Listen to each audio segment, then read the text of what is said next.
হরে কৃষ্ণ। বছরে সর্বশ্রেষ্ঠ মাস হচ্ছে কার্তিক মাস।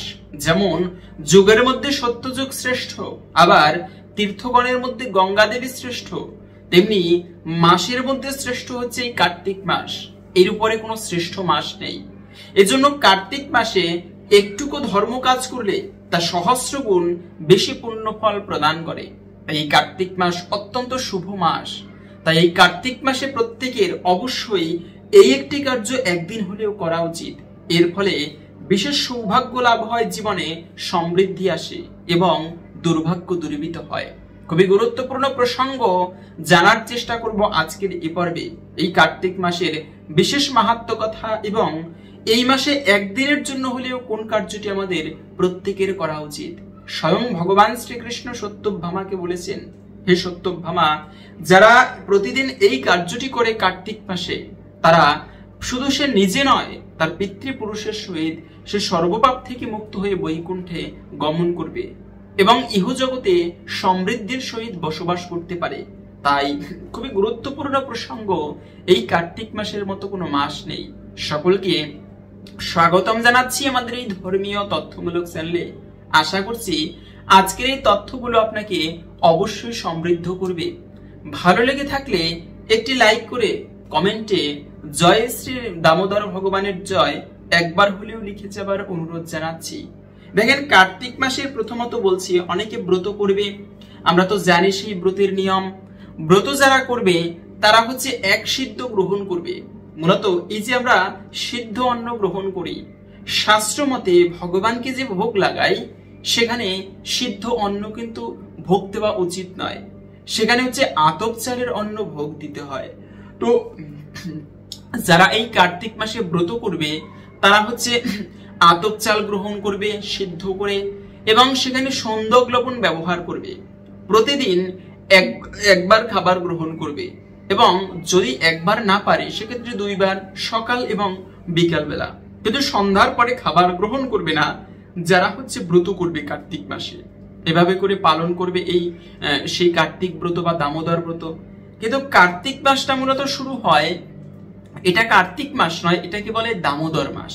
তো এই দামোদর মাস শুরু হয়েছে সেই কোজাগরী লক্ষ্মী পূর্ণিমা থেকে এবং থাকবে মূলত এই পবিত্র সেই রাস পূর্ণিমা পর্যন্ত। যদিও আর কয়েকটা দিন বাকি আছে, তারপরে আপনারা প্রত্যেক এই কার্তিক মাসের এই বিশেষ কার্যটি বাড়িতে সম্পাদন করবেন। এর ফলে জীবনের সমস্ত অশুভ দূরীভূত হবে এবং সমৃদ্ধি আসবে। প্রত্যেকে একদিন হলেও, এতে বেশি সময় লাগে না, তেমন অর্থ খরচ হয় না। সন্ধ্যাকালে প্রত্যেকেই এই একটি কার্য সম্পাদন করবেন। কেন? এই মাসটি হচ্ছে মা যশোদা এবং ভক্তের মাস। এই মাসে যদি ব্রত করতেই হবে এরকমটা নয়, তবে ব্রত করতে পারলে সর্বোত্তম। এরকম অনেক কাহিনী পাওয়া যায় এই মাস প্রসঙ্গে, কার্তিক মাসের প্রসঙ্গ বিষয়ে। তাই ব্রতের মধ্যে একটা শ্রেষ্ঠ ব্রত হচ্ছে কিন্তু এই পবিত্র কার্তিক ব্রত। শুধুমাত্র যদি কেউ কার্তিক মাসে ব্রত পালন করতে পারে, বেশি কিছু নয়, এই কার্তিক ব্রত পালন করবে, এর ফলেও সে ব্যক্তি সর্বপাপ থেকে মুক্ত হয়ে বৈকুণ্ঠে ভগবানের কাছে গমন করতে পারবে। আমরা সেই ভগবানের ধামে ছিলাম, কিন্তু কবে যে আমরা ভগবানের থেকে বিচ্যুত হয়েছি আজও পর্যন্ত আমরা জানি না। এজন্য রবীন্দ্রনাথ ঠাকুরের ভাষায়, কবে যে আমি বাহির হলাম তোমারই গান গেয়ে, সে তো আজকে নয়। হে প্রভু, আমি কবে যে বের হয়েছি বা তোমার ধাম থেকে অপরাধের ফলে বিচ্যুত হয়েছি আজ পর্যন্ত আমি জানি না। তুমি আমাকে কৃপা করে তোমার কাছে নিয়ে চলো। এই দুঃখময় সংসার থেকে আমাকে উদ্ধার করো, মুক্তি দাও। ইদুগুলা তো এমনি এমনি ভগবানের কাছে বললেই তো আর মুক্তি হয় না, কিছু কর্ম করতে হয়। সেই ভগবানের কাছে ফিরে যাবার জন্য একটা সর্বশ্রেষ্ঠ মাস এই কার্তিক মাস। এই মাসে একটুকু ছোট ছোট ধর্ম কাজ ভগবানের বিশেষ প্রিয় হয়ে থাকে এবং এর ফলে ভগবান তার কাছে সেই ব্যক্তিকে যাওয়ার সুযোগ দান করে। কিন্তু এজন্য কার্তিক মাসটা, এই কার্তিক মাসে তথা দামোদর মাসে প্রকৃতিতেও একটা আধ্যাত্মিক পরিবেশ বিরাজ করে। খেয়াল করে দেখবেন, এজন্য কার্তিক মাসের উপরে আসলেই কোনো মাস নেই। যেমন তিনটা মাসকে সব থেকে শ্রেষ্ঠ বলা হয়েছে, বৈশাখ মাস, কার্তিক মাস এবং মাঘ মাস। বৈশাখ মাস কেন শ্রেষ্ঠ? এই বৈশাখ মাসে একটুকুও যদি কেউ ধর্ম কাজ করে তা মহাপুণ্য ফল প্রদান করে। এজন্য বৈশাখ মাসকে শ্রেষ্ঠ বলা হয়েছে। এই বৈশাখ মাস এর জন্য অক্ষয় তৃতীয়ার মাস। এই বৈশাখ মাসে যদি যে ধর্ম কাজ করা হোক, যে পুণ্য লাভ করা হবে, সেই পুণ্য অক্ষয় হয়ে থাকে, ওই পুণ্য ফলের কখনো কমতি হয় না। মানে আপনি পুণ্য সঞ্চয় করবেন, হয়তোবা কাউকে আপনি দান করেছেন, সেই দানের ফলে যে পুণ্য পাবেন, সেই পুণ্য বলে স্বর্গে গেলে সেখানে আপনি স্বর্গীয় সুখ ভোগ করার পরে আবার এই পৃথিবীতে ফিরে আসতে হবে, স্বর্গ থেকে বিচ্যুত হতে হবে। কিন্তু বৈশাখ মাসে যে ধর্ম কাজ করবে, ওই পুণ্য ফলের কখনো কমতি হয় না। এজন্য বৈশাখ মাস হচ্ছে সর্বশ্রেষ্ঠ মাস, তাই বৈশাখ মাসকে অক্ষয় তৃতীয়ার মাস বলা হয়। আবার এই বৈশাখ মাসের থেকে মাঘ মাসটাকেও শ্রেষ্ঠ বলা হয়েছে। কেন শ্রেষ্ঠ? কেননা মাঘ মাসে প্রচন্ড ঠান্ডা পড়ে, আর এই প্রচন্ড ঠান্ডার মধ্যেও যে ভক্ত খুব ভোরে ভোরে ঘুম থেকে উঠে, এজন্য শুচিতা একটা গুরুত্বপূর্ণ বিষয়। আমরা অনেকে বলে থাকি, অজুহাত দেখাই, আরে ভগবানের সেবা করব, শুচিতা লাগে নাকি? ভক্তি থাকলে সব হয়। কিন্তু মনে রাখবে, ভক্তিটা সব ঠিক আছে, কিন্তু শুচিতার অবশ্যই প্রয়োজন আছে। এই কলিযুগে মানুষের মধ্যে শুচিতা থাকবে না। ধর্ম চারটা স্তম্ভের উপরে দাঁড়িয়ে আছে, একটা হচ্ছে সত্য, শৌচ, দয়া এবং সূচি। তো তার মধ্যে দেখেন চারটা স্তম্ভের মধ্যে একটা হচ্ছে শুচিতা গুণ। এজন্য শুচিতা অবশ্যই থাকা প্রয়োজন। যে ব্যক্তি শুচি শুদ্ধ না হয়ে ভগবানের সেবা না করে, তার চেতনায় সেরকম শুদ্ধতা কাজ করে না। আপনি চিন্তা করুন, আপনি নোংরা বস্ত্র পরে আছেন, আপনি স্নান করেননি টয়লেটে গিয়ে, মনের মধ্যে একটা অপবিত্রতা এমনিতেই কাজ করবে। ওই অবস্থায় ভগবানের পুজো দিতে গেলে তেমন কি মন বসবে? বসবে না। কিন্তু এজন্য মনটা হচ্ছে আসল, কিন্তু ওই মনটাকে তৈরি করতে হলে চারপাশের পরিবেশটা কিন্তু গুরুত্বপূর্ণ ভূমিকা পালন করে। আপনি ভগবানের নাম জপ করবেন। আমরা বর্তমানে অনেককে দেখা যায় যে কৃষ্ণ নাম করা ভালো, এটা খাইতে শুইতে সব সময় কৃষ্ণ নাম নেবে, কিন্তু জপ করতেছে অথচ হরে কৃষ্ণ কৃষ্ণ কৃষ্ণ কৃষ্ণ হরে হরে রাম, এরকম করা উচিত নয়। কিন্তু কৃষ্ণ নাম করতে হবে ভক্তি শ্রদ্ধা করে। মানে এটা বলতেছি, যারা এই বিষয়টা আমরা অনেকে জপ করি না, তারা এই বিষয়টা বুঝতে পারবো না, কিন্তু যারা জপ করে তারা বুঝতে পারবে।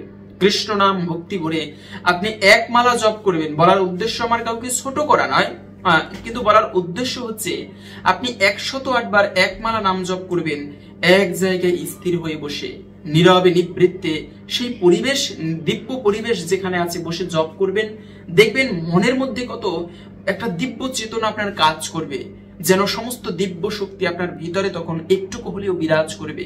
হরে কৃষ্ণ কৃষ্ণ কৃষ্ণ হরে হরে, হরে রাম রাম রাম হরে হরে। এই দিব্য মন্ত্র কার্তিক মাসে অন্তত পক্ষে প্রত্যেকে আপনারা জপ করতে পারেন।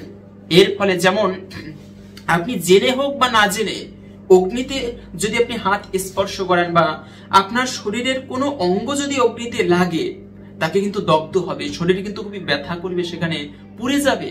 তেমনি এই অগ্নির সমান হচ্ছে কিন্তু ভগবানের দিব্য নাম। আপনি জেনে বুঝে করেন বা না জেনে বুঝে, আপনার সেই অগ্নিতে দগ্ধ হবে, মানে ভগবানের বিশেষ কৃপা লাভ হবে। কেন? যদি কেউ গালি দিয়েও ভগবানের নাম নেয়, যদি কেউ হেলা ভরে, হেলনম এ বাবা ভাগবতের একটা কথা রয়েছে, তারপরেও সে ব্যক্তি ভগবানের বিশেষ কৃপা প্রাপ্ত করতে পারবে। যেভাবে হোক না কেন, যদি কেউ ভগবানের নাম নেয়, সে ভগবানের বিশেষ কৃপা কিন্তু প্রাপ্ত করতে পারবে। এজন্য ভগবানের এই নাম হচ্ছে সব থেকে গুরুত্বপূর্ণ। এরকম একটা কাহিনী পাওয়া যায়, অজামিলের সেই কথা আমরা তো জানি, যার কথা ভাগবতে পর্যন্ত এসেছে, ভাগবতে ব্যাসদেব লিপিবদ্ধ করেছেন জগৎ জীবের কল্যাণের জন্য। কেন? এই অজামিল ছিল ব্রাহ্মণের সন্তান, সে আর্য পুত্র ছিল। আর্য হচ্ছে মহান ঋষির পুত্র ছিল এই অজামিল। বিবাহ করেছে, মানে পরিবার আদি নিয়ে, খুবই ধর্ম কাজ করে, আবার তার যশ চতুর্দিকে। এই অজামিলের সাধারণত বর্তমানে কলিযুগে যেটা দেখা যায়, গুরুজনদের প্রতি শ্রদ্ধা ভক্তি থাকে না। অজামিলের গুরুজনদের প্রতি খুবই শ্রদ্ধা ভক্তি, আবার তার বিদ্যায় খুবই পারদর্শী, জ্ঞানে খুবই তুখর। সবাই বলতো যে অজামিল বড় হয়ে এক সময় মহান ঋষি হবে। কিন্তু অজামিল এই যে সঙ্গদোষী লোহা ভাসে, কথাটা কিন্তু তাৎপর্যপূর্ণ। এই অজামিল কি করেছে, সেই যজ্ঞ করার জন্য, কাষ্ঠ সংগ্রহের জন্য বনে গিয়েছে। বনে গিয়ে দেখতে পেল একটা খারাপ স্ত্রী তার সঙ্গে একটা শূদ্র দৈহিক মিলন করতেছে। আর এই যে খারাপ বিষয় চোখ দিয়ে দেখেছে, এজন্য দর্শন ইন্দ্রিয় সব থেকে খারাপ। ব্যক্তি সাধু কিন্তু চোখটা ফেরাতে পারছে না ওদিক থেকে। এজন্য দর্শন ইন্দ্রিয়, আমাদের যে পঞ্চ ইন্দ্রিয় রয়েছে এর মধ্যে সব থেকে খারাপ হচ্ছে চোখের দর্শন ইন্দ্রিয়। আপনার চোখ যেদিকে যাবে মনের চেতনা ওই দিকে কাজ করবে। আপনি একটা বিষয় দেখতে লাগলেন, ওই দিকেই চেতনাটা কাজ করে। এজন্য চোখ দিয়ে সবসময় ভালো বিষয় দর্শন করতে হয়। প্রতিদিন ঘুম থেকে উঠে ভগবানের মন্দির, ভগবানের চরণ দর্শন করে প্রণাম করতে হয়। এতে হয় চোখের প্রকৃত সার্থকতা। কিন্তু এই যে আমরা বর্তমানে সোশ্যাল মিডিয়ায় আজে বাজে বিষয়, এতে তপস্যা নষ্ট হয়, জীবনের শারীরিক ক্ষয় হয়ে থাকে। এগুলো কখনো যতটা সম্ভব কম ব্যবহার করে পারা যায় আর কি। তো এই যে দেখেন, এজন্য চোখের সার্থকতা তখনই যখন চোখ দিয়ে ভালো বিষয় দর্শন করা হয়। কিন্তু এই অজামিল ভুলটা এখানে করেছে, এই যে চোখ দিয়ে খারাপ বিষয় দর্শন করেছে। যদিও তিনি আর্যপুত্র, বাড়িতে ফিরে এসেছে, কিন্তু ওই চেতনা আর ভুলতে পারছে না। ওই যে একটা কামুকের একটা চেতনা ওই দিকে তাকে টানছে। কি সুন্দরী স্ত্রী তার সঙ্গে রতিক্রিয়া করতেছিল, ওই স্ত্রীকে যদি আমিও পাই, এই চিন্তা করে কোথায় আর্যপুত্র, তার সন্তান আছে, তার বিবাহ করেছে তিনি, তারপরেও এই অজামিল সেই স্ত্রীকে, খারাপ স্ত্রীকে বিবাহ করে তার সঙ্গে জীবন যাপন করতে লাগলো। যে ব্রাহ্মণ প্রতিদিন ঠাকুর পুজো করত, আজকে সেই ব্রাহ্মণ কোনো ঠাকুর পুজো নেই, উপরন্তু চুরি ডাকাতি করে, এমনকি নিজের ঘরে পর্যন্ত চুরি করে তিনি সংসার পরিচালনা করতে লাগলো। বাবা মা তাকে ত্যাগ করে দিল, স্ত্রীকে পরিত্যাগ করে ওই নর্তকীর সাথে, খারাপ স্ত্রীর সাথে জীবন যাপন করতে লাগলো।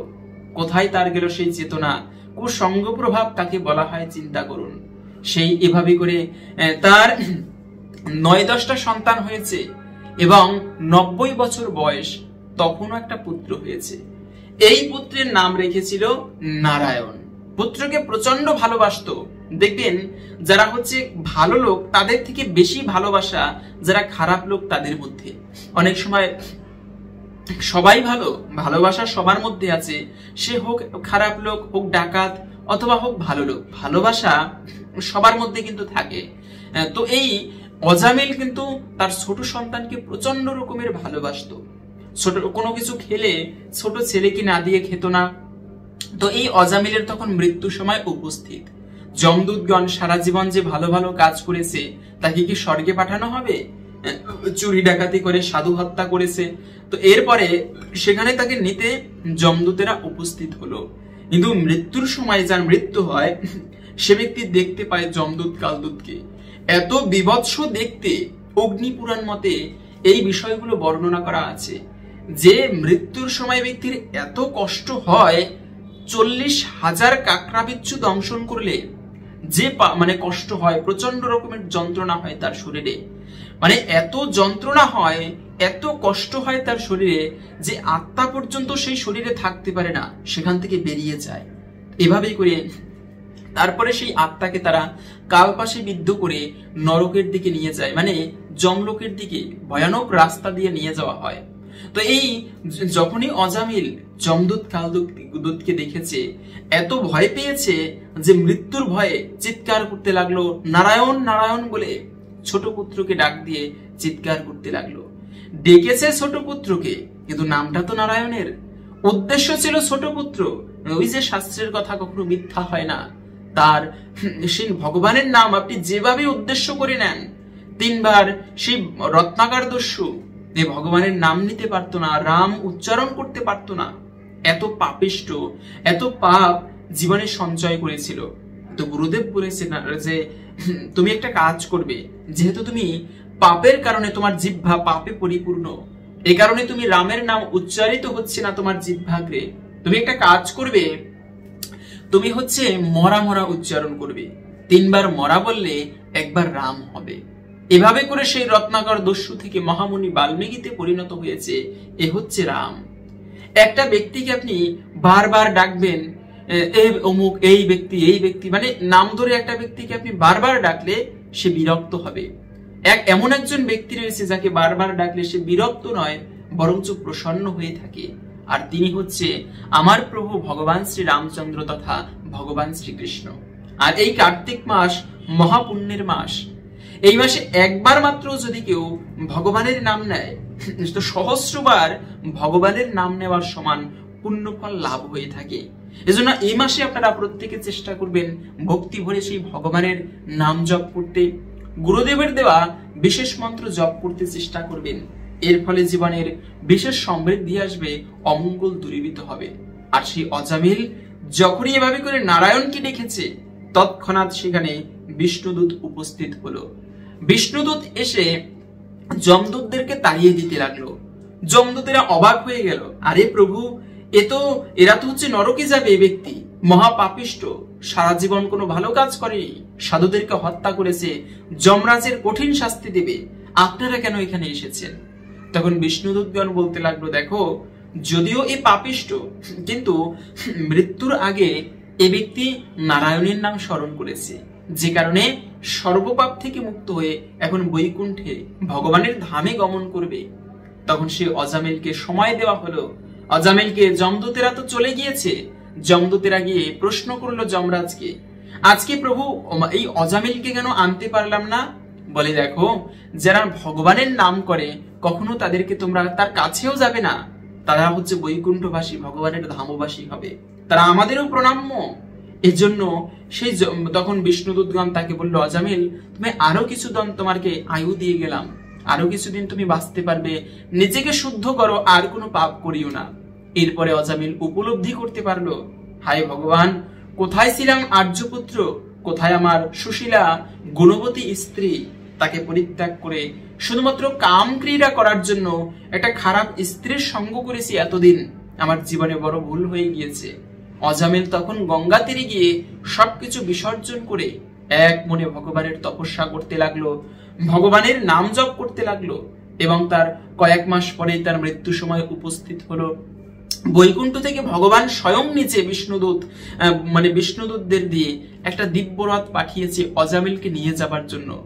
অজামিল তখন দিব্য শরীর ধারণ করে বৈকুণ্ঠে ভগবানের কাছে গমন করেছে। এ হচ্ছে বিষয়।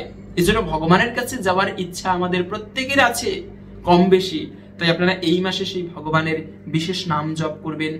এবং এই মাসের বিশেষ মাহাত্ম্য কি?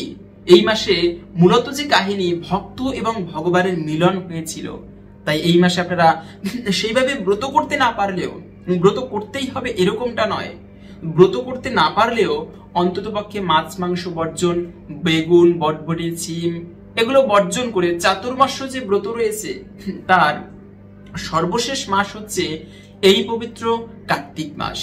এই 4 মাস যে ব্যক্তি নিয়ম কানুন পালন করে তবে এর ফলেও তার বিশেষ পুণ্য লাভ হয়। কিন্তু তাই এই 4 মাসকে বলা হয় চাতুর্মাস্য ব্রত। আর সেই চাতুর্মাস্য ব্রতের একটা সর্বশেষ মাস হচ্ছে এই পবিত্র কার্তিক মাস তথা দামোদর মাস।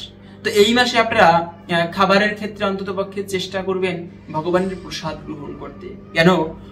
ব্রত সেভাবে না করতে পারলেও আপনারা প্রসাদ গ্রহণ করবেন। প্রসাদে সর্বদুঃখানাম হানিরস্য প্রজায়তে। প্রসাদের মাধ্যমে সমস্ত দুঃখ দূরীভূত হয়। ভগবানের কৃপা লাভ করতে চাইলে আপনারা হচ্ছে শুধুমাত্র ভগবানের প্রসাদ গ্রহণ করলে, জগন্নাথ দেব নিজে বলেছেন যে ভক্ত একবার হলেও ভগবানের প্রসাদ গ্রহণ করবে তিনি ভগবানের বিশেষ কৃপা লাভ করতে পারবে। কৃপা মানে কি?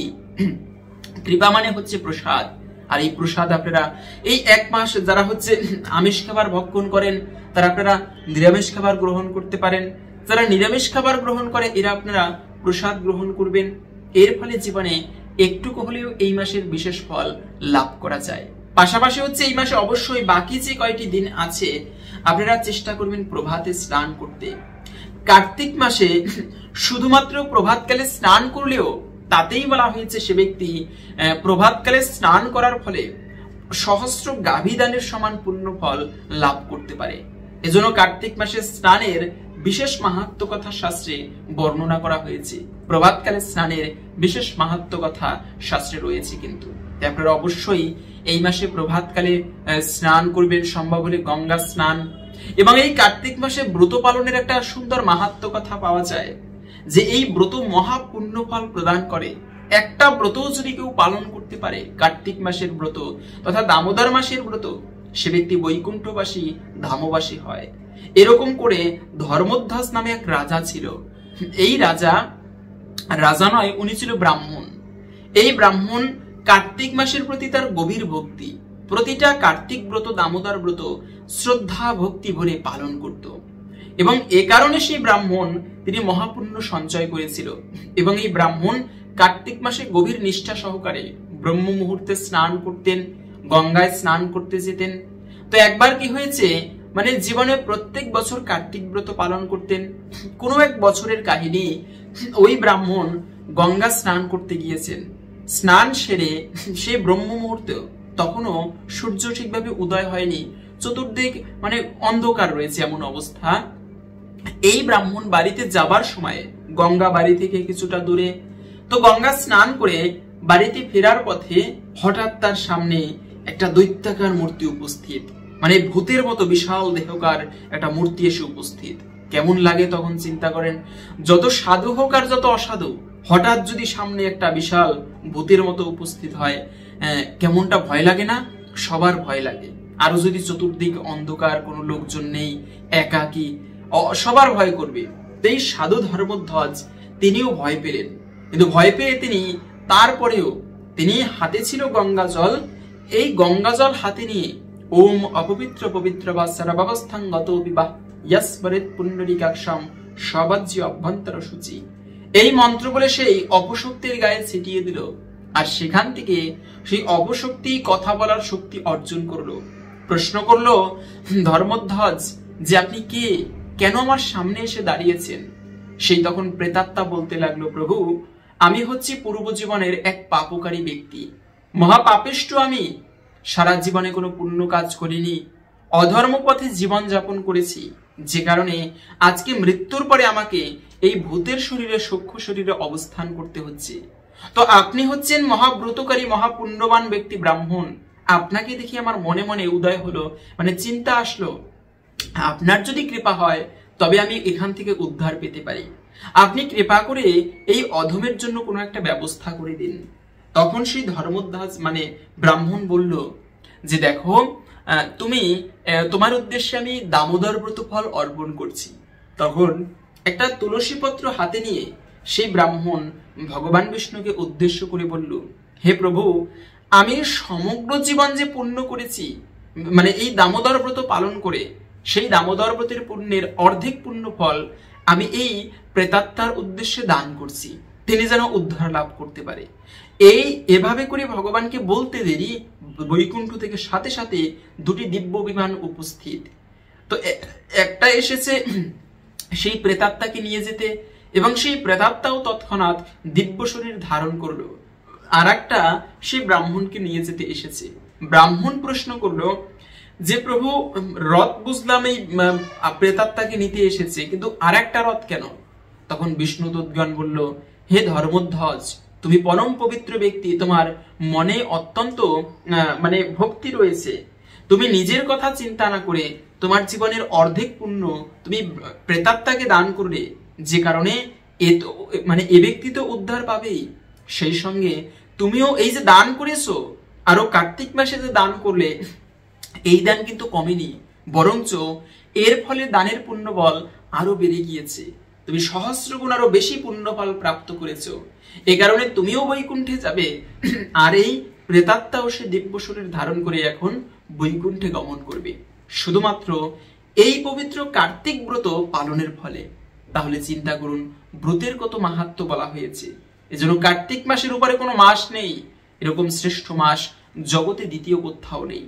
এই কার্তিক মাসে প্রকৃতির মধ্যেও দেখবেন একটা সজীবতা বিরাজ করে, একটা আধ্যাত্মিকতা বিরাজ করে কার্তিক মাসে, দামোদর মাসে।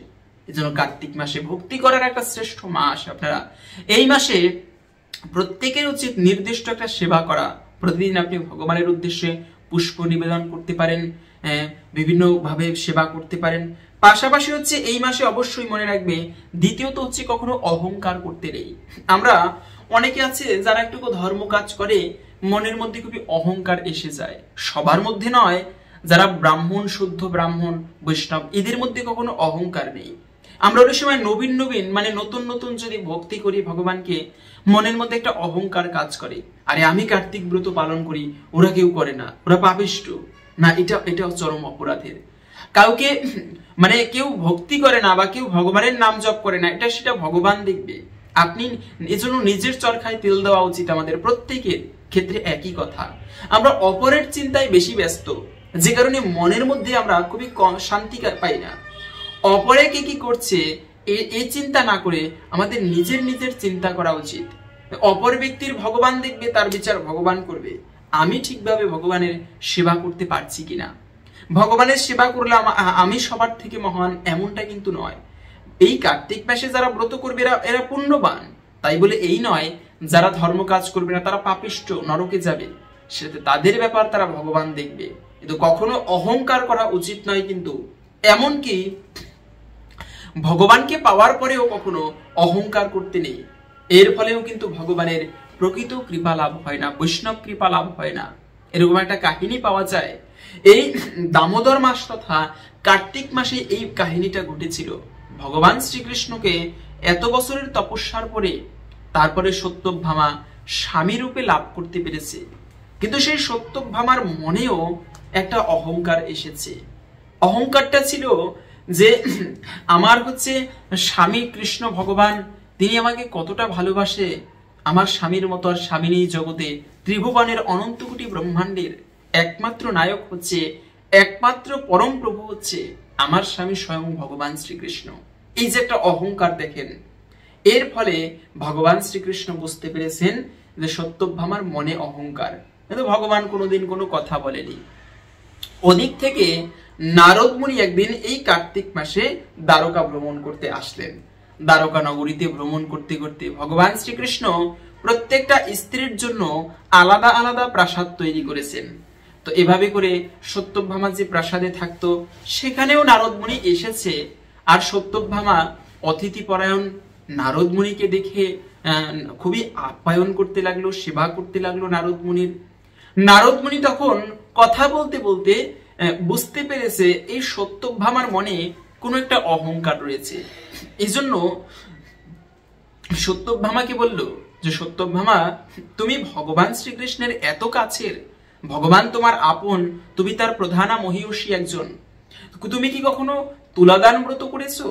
না তো, তুলাদান ব্রত তো করা হয়নি। আরে তুমি জানো না, মানে নারদ মুনি তার জগতে দেখবেন যত কার্য তিনি করতেন কোনো না কোনোর পিছনে, ওই কাহিনীটার পিছনে একটা শিক্ষাদানের বিষয় ছিল। এই জন্য এই নারদ মুনি জগতে এত প্রসিদ্ধ। তাই নারদ মুনি মূলত সত্যভামাকে শিক্ষা দেবার জন্য, অহংকারকে দূর করার জন্য এই বিষয়টা করেছিল। আরে সত্যভামা, তুমি তুলাদান বিষয়ে জানো না? না তো প্রভু, জানি না। বলে দেখো, এই তুলাদান ব্রত করতে পারলে তার ফলে ভগবান তার একান্ত আপন হয়ে যায়।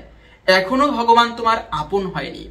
যদি তুমি তুলাদান ব্রতে সফল হও, ব্রত করে তুলাদান যজ্ঞে সফল হতে পারো, তবে তুমি ভগবান শ্রীকৃষ্ণের প্রকৃত কাছের হতে পারবে। তখন সেই নারদ মুনিকে প্রশ্ন করলো, এই তুলাদান ব্রতের নিয়ম কি? বলে এর নিয়ম তোমাকে কৃষ্ণের সমান স্বর্ণ দান করতে হবে।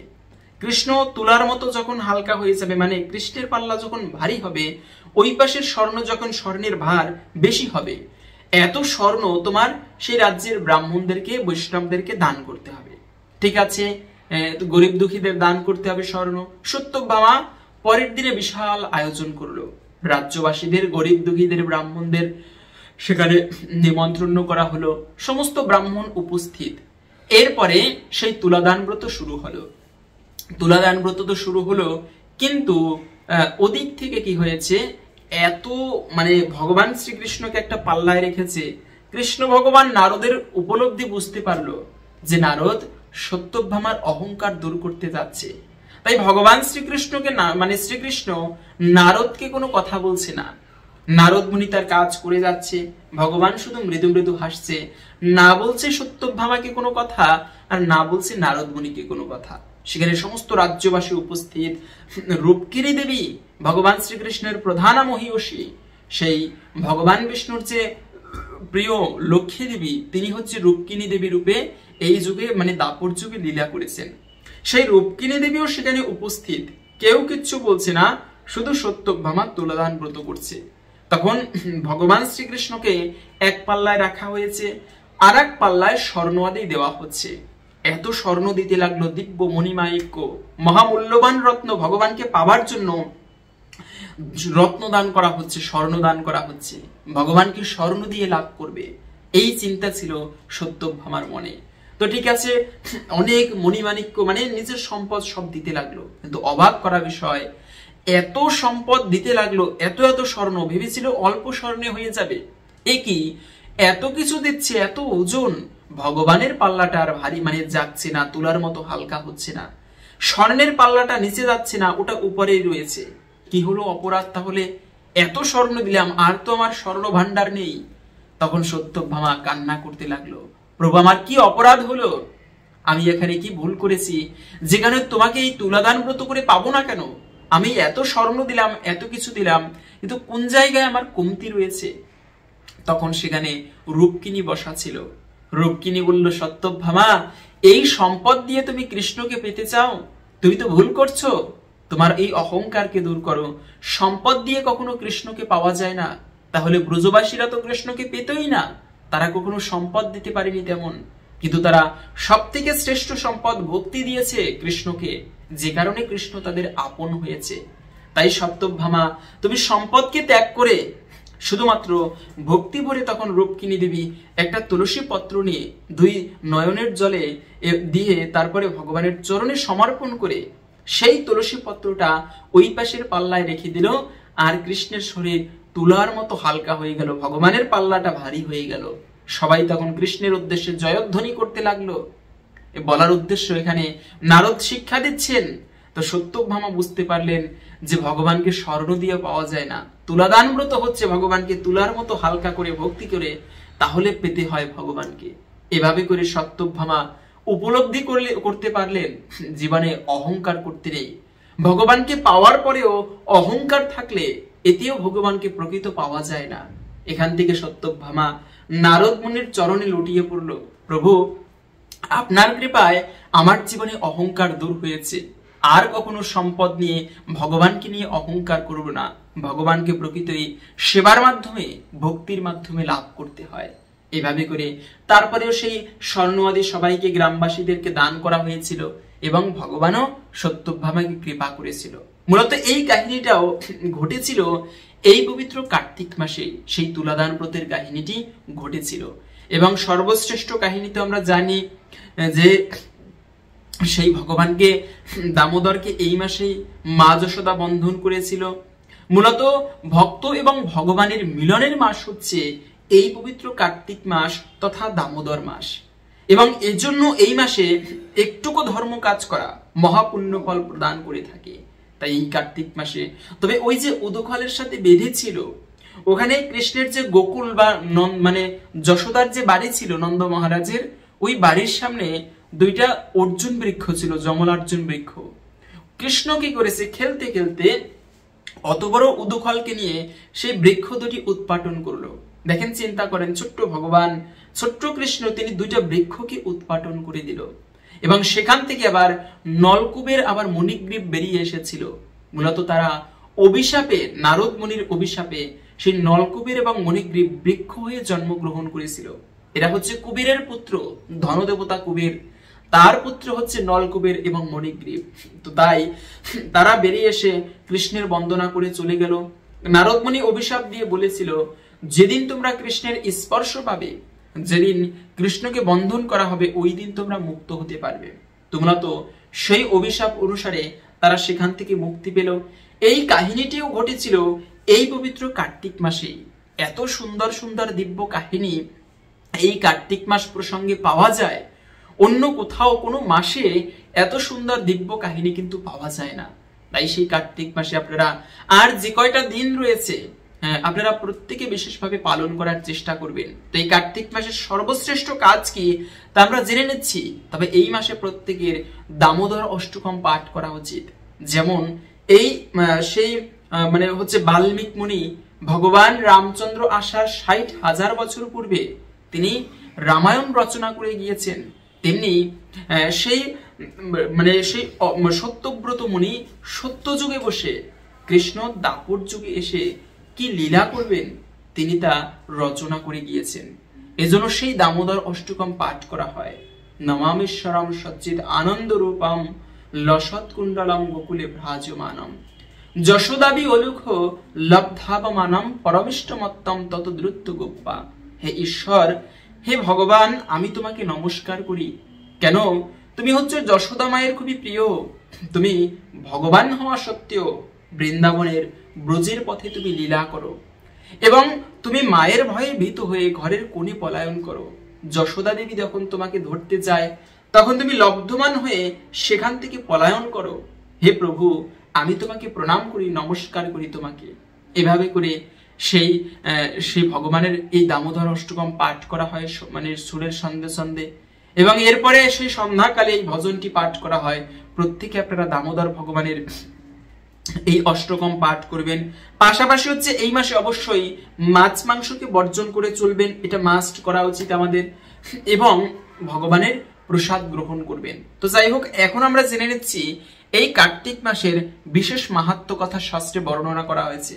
আসুন কিছুক্ষণ সময় ধৈর্য ধরে এই কার্তিক মাসের মাহাত্ম্য কথা জেনে নিচ্ছি।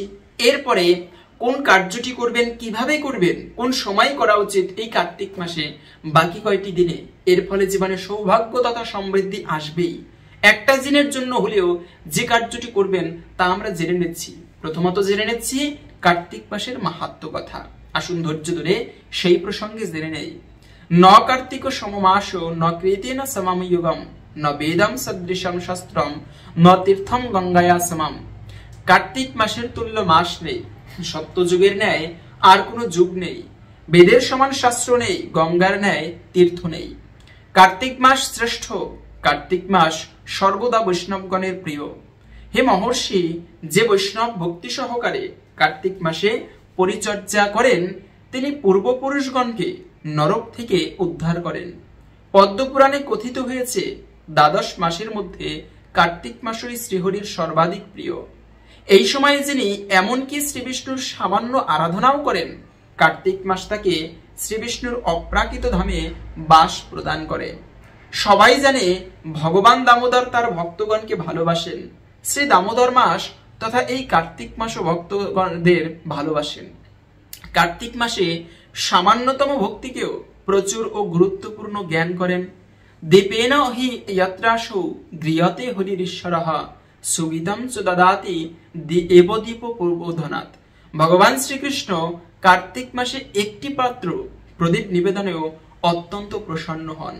যারা দামোদরের উদ্দেশ্যে দীপদানের ব্যাপারে অন্যদেরকে প্রদীপ প্রজ্বলনে সাহায্য করেন, ভগবান শ্রীকৃষ্ণ তাদেরও মহিমান্বিত করেন। কার্তিক মাসে করণীয় কিছু নির্দিষ্ট পুণ্যকর্মের মাহাত্ম্য স্কন্দ পুরাণে কথিত হয়েছে। কার্তিক মাসে দান, যজ্ঞ, জপ ও তপস্যা করা হলে হে দ্বিজশ্রেষ্ঠ তা অক্ষয় ফল প্রদান করে। অধিকন্তু বলা হয়েছে, হে নারদ, যে ব্যক্তি কার্তিক মাসে মহা আনন্দে বিভিন্ন শাস্ত্র গ্রন্থ আদি ভাগবত, শ্রীমদ্ ভগবত গীতা পাঠ করেন, তিনি এই জন্ম মৃত্যুময় সংসার থেকে উদ্ধার পেয়ে আমার ধামে গমন করে আর এই দুঃখময় জগতে তাকে প্রত্যাবর্তন করতে হয় না। যে ব্যক্তি কার্তিক মাসে শ্রীবিষ্ণুর সহস্র নাম ও গজেন্দ্র মোক্ষণ লীলা পাঠ করেন তার পুনর্জন্ম হয় না। পদ্মপুরাণে কথিত হয়েছে, কার্তিক মাসে ভূমিতে শয়ন, ব্রহ্মচর্য অবলম্বন, পলাশপত্রের উপর হবিষান্ন ভোজন ও শ্রী দামোদরের আরাধনা করা হলে করা কর্তব্য। এই রূপে সর্বপাপ থেকে মুক্ত হয়ে ভগবত ধামে সারূপ্য মুক্তি লাভ করে শ্রীহরির সাক্ষাৎ সেবা আনন্দ লাভ হয়। অধিকন্তু বলা হয়েছে, যে ব্যক্তি সমগ্র কার্তিক মাস ব্যাপী প্রত্যুষে শয্যা ত্যাগ করেন, স্নান করেন, ইন্দ্রিয় সংযত রাখেন, শান্ত থাকেন, জপ করেন, শুধুমাত্র হবিষান্ন গ্রহণ করেন, তিনি সর্বপাপ থেকে মুক্ত হন। যে ব্যক্তি কার্তিক মাসে দিনে একবার মাত্র আহার করেন তিনি অতি বিখ্যাত হন, শক্তিশালী এবং নায়কচিত হয়ে ওঠেন। এবং এছাড়াও যে ব্যক্তি কার্তিক মাসে পলাশপত্রের উপরে ভোজন করেন তিনি সর্বপাপ থেকে মুক্ত হন। এভাবে করে তিনি সহস্র সহস্র অপরাধ এই কার্তিক মাসে ভগবানের আরাধনার ফলে সেই ভগবান তার ভয়াবহ অপরাধ মার্জনা করে দেন। যে ব্যক্তি ভগবান শ্রীবিষ্ণুকে ঘৃত ও শর্করাযুক্ত পরমান্ন নিবেদন করে, সেই প্রসাদ গ্রহণ করে, তিনি দৈনিক মহাযজ্ঞ অনুষ্ঠানের ফল প্রাপ্ত হন। শ্রীকৃষ্ণ সত্যভামাকে ব্যাখ্যা করে বলেছেন, যারা কার্তিক মাসে প্রাতঃ স্নান, রাত্রি জাগরণ, দীপদান ও তুলসী সেবা করেন তারা শ্রী বিষ্ণুর ন্যায় দিব্য দেহ লাভ করেন। তার যারা 3 দিবস মাত্র এই সকল পুণ্যকর্ম করেন, দেবগণ তাদের ওই প্রকারে সম্মানিত করেন, সর্বপ্রকারে সম্মানিত করেন। যারা সমগ্র জীবন এই সকল পুণ্যকর্মের অনুষ্ঠান করে এসেছেন তাদের আর কি কথা। আকাশদ্বীপের মহিমা পদ্মপুরাণে উক্ত হয়েছে, যে ব্যক্তি কার্তিক মাসে উচ্চ আকাশে দীপদান করেন তিনি সমস্ত কুটুম্ব সহ বিষ্ণুলোকে গমন করেন। কার্তিক মাসে শ্রী ভগবানের আরাধনার মাধ্যমে অগ্নিহোত্র যজ্ঞানুষ্ঠানের ফল লাভ হয় এবং কার্তিক ব্রত পালনের ফল 10 লক্ষ গুণ বর্ধিত হয় যখন তা কুরুক্ষেত্রে পালন করা হয়। এবং গঙ্গা তটে যদি পালন করা হয় তবে তা তাদের ফল আরো বেশি পাওয়া যায়। পুষ্কর তীর্থে ফলে আরো অধিক সেই ফল লাভ হয়। কার্তিক মাসে দ্বারকায় স্নান এবং ভগবত আরাধনার ফলে কৃষ্ণলোক প্রাপ্তি ঘটে। মথুরায় কার্তিক ব্রত পালনের ফলে কৃষ্ণ প্রেম লাভ হয়ে থাকে। এই হচ্ছে মূলত এই পবিত্র কার্তিক মাস তথা দামোদর মাসের বিশেষ মাহাত্ম্য কথা। আশা করি বুঝতে পেরেছেন এই কার্তিক মাসের সর্বশ্রেষ্ঠ কাজ কি, তা হচ্ছে প্রদীপ দান করা। এই মাসে আপনারা কিছু না করতে পারলেও বাকি যে কয়টি দিন আছে প্রত্যেকে সন্ধ্যাকালে ভগবান শ্রী দামোদরের উদ্দেশ্যে একটা প্রদীপ একান্ত ভক্তি ভরে প্রজ্বলিত করবেন। কেন, এই দামোদর মাসে একটা প্রদীপ প্রজ্বলনের ফলেও একজন ব্রাহ্মণ ছিল অতি দারিদ্র, তার সংসারে ঠিকভাবে খেতে পর্যন্ত পারতো না। খাবে কি করে, তার কাপড় ছিল না পরনের, না ছিল ভালো ঘর, ছিল খড়ের ছাউনি দেওয়া একটা কুটির, সেখানে বৃষ্টির দিনে বৃষ্টির জল গড়িয়ে পড়তো, চাঁদনি রাতে চাঁদের আলো ছড়িয়ে পড়তো, এমন অবস্থা ছিল তার ঘরের। কিন্তু ওই ব্রাহ্মণের ভগবানের প্রতি ঐকান্তিক ভক্তি ছিল। এত কষ্টের মধ্যেও ভগবানের সেবা করত তিনি প্রতিদিন। এভাবে করে ভিক্ষা করে খেত। একদিন তিনি 7 দিনে কিছু ভিক্ষা পায়নি। তিনি এভাবে করে কান্না করছেন একটা বৃক্ষতলে বসে। ভগবানের এত যারা নাম জপ করে, ভগবানের উদ্দেশ্যে এত যারা সাধন ভজন করে, কেন ভগবান তাদের জীবনে এত কষ্ট দেয়? এভাবে করে তিনি বসে বসে দুঃখ করছেন আর ভগবানকে সব অভিযোগ করছেন। সেখানে বৈষ্ণব শ্রেষ্ঠ নারদ মুনি উপস্থিত। নারদ মুনি দিব্য রথে করে সেখান দিয়ে যাচ্ছিল। এই ব্রাহ্মণকে দেখে তিনি নিচে আসলেন, প্রশ্ন করলেন, ব্রাহ্মণ তুমি এভাবে বসে আছো কেন? ব্রাহ্মণ বলল, প্রভু ভক্তদের কেন এত দুঃখ? আজকে আমি ভগবানের নাম করি, ভগবান ছাড়া কিচ্ছু নেই আমার জীবনে, কিন্তু আজকে আমি 7 দিন ধরে অনাহারি, কত কষ্ট হচ্ছে। নারদ মুনির হৃদয় কেঁদে উঠল। তিনি তখন ওই ব্রাহ্মণকে বলল, ব্রাহ্মণ চিন্তা করো না, তোমার এই দুঃখের দিন আর থাকবে না। তুমি একটা কাজ করো, তুমি এই চলতেছে কার্তিক মাস, মহাপুণ্যের মাস, তুমি এই কার্তিক মাসের সন্ধ্যাকালে ভগবানের উদ্দেশ্যে একটা প্রদীপ প্রজ্বলন করে ওখানে বসে ভগবানের একটুকু নাম গুণগান করবে। এর ফলে তোমার সংসারের দারিদ্রতা দূর হবে। ঠিক আছে, কিন্তু ব্রাহ্মণ বলল, প্রভু প্রদীপ কি করে প্রজ্বলিত করব? আমার তো এই প্রদীপ প্রজ্বলনের কোনো সেই টাকা নেই, তেল কোথায় পাবো, সলতে কোথায় পাবো? বলে, আরে বেশি কিছু না, তুমি যদি জল দিয়েও প্রদীপ প্রজ্বলন করতে পারো এতেও ভগবান খুশি হবে। ঠিক আছে, ব্রাহ্মণ তখন একটা মাটির প্রদীপ বানিয়ে একটুকু তেল সংগ্রহ করে কোন রকম প্রদীপ প্রজ্বলন করলো। অবাক করা বিষয়, সেই প্রদীপটা অল্প সময় প্রজ্বলিত হবার কথা, তেল নেই বেশি, সেই প্রদীপটা সারা রাত্র ধরে টিপটিপ করে জ্বলতে লাগলো। প্রদীপের আলোয় ব্রাহ্মণের কুটির সেই ছোট্ট ঘর আলোকিত হয়ে উঠল। সেখানে দিব্য পরিবেশ, ব্রাহ্মণ সেখানে বসে ভগবানের নাম জপ করতে লাগলো। পরের দিনে ভগবান সেই ব্রাহ্মণের ঘরে ধনরত্নে ভর্তি করে দিল। কিন্তু ব্রাহ্মণের কত শিক্ষা দেখুন। সেই ব্রাহ্মণ, আকাশে তখন দৈববাণী হলো সকালবেলা যে, ব্রাহ্মণ এ হলো তোমার সম্পদ, তুমি এগুলো নিজে ভগবানের সেবা করো এবং নিজে গ্রহণ করো। এরপরে সেই ব্রাহ্মণ নিজের জন্য নয়, ভগবানের মন্দির করলো এবং প্রতিদিন সেখানে গরিব দুঃখীদের দান করলো, ব্রাহ্মণদের দান করলো। এরপরে সেই ব্রাহ্মণের চতুর্দিকে তার সুনাম ছড়িয়ে পড়লো, বিশাল করে মন্দির করলো। গ্রামবাসীরা সবাই তাকে যে যা পারে সবাই ব্রাহ্মণকে দিত। ব্রাহ্মণ নিজের জন্য কিছু রাখেনি, সবকিছু মন্দিরের সেবায় বিসর্জন করেছে। এভাবে করে সেই ব্রাহ্মণ সেই স্থানে প্রসিদ্ধ হয়ে উঠল। মূলত ভগবানের কৃপা হলে কার্তিক মাসে একটা প্রদীপ নিবেদনের ফলেও মহা সৌভাগ্য কিন্তু প্রাপ্তি করা যায়। আর কার্তিক মাসে যে কয়টা দিন আছে প্রত্যেকেই আপনারা সন্ধ্যাকালে ঠাকুরের উদ্দেশ্যে একটা প্রদীপ ভক্তি ভরে প্রজ্বলন করবেন। জীবনের দুর্ভাগ্য দূরীভূত হয়ে সৌভাগ্যের উদয় হবে। হরে কৃষ্ণ। আশা করছি আজকের এই তথ্যগুলো আপনাকে সমৃদ্ধ করেছে। ভালো লেগে থাকলে একটি লাইক করে কমেন্টে জয় শ্রী দামোদর ভগবানের জয় একবার হলেও লিখে যাবার অনুরোধ জানাচ্ছি। ভগবানের কৃপায় সকলের জীবনে মঙ্গল হোক এই কামনা করে আজকের ভিডিওটি এখানে সমাপ্ত করছি। হরে কৃষ্ণ।